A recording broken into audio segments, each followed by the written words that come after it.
sau cho lo lù, trao trâu luôn chia hậu mong. Write the words according to the meaning in Hmong.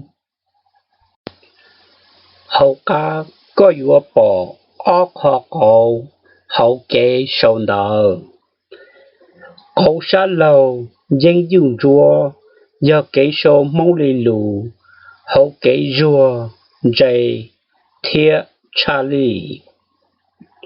Thầu có do ý tù nền có sư, lợ. Có yếu tố sâu mong lý cho lo lù, ua kê, có trờ, y luôn dìa. Áo sát xì, dân dù lìa, do mua cho lo lù, ua mua y luôn dìa, sau xin rù, lo xì, xì phai.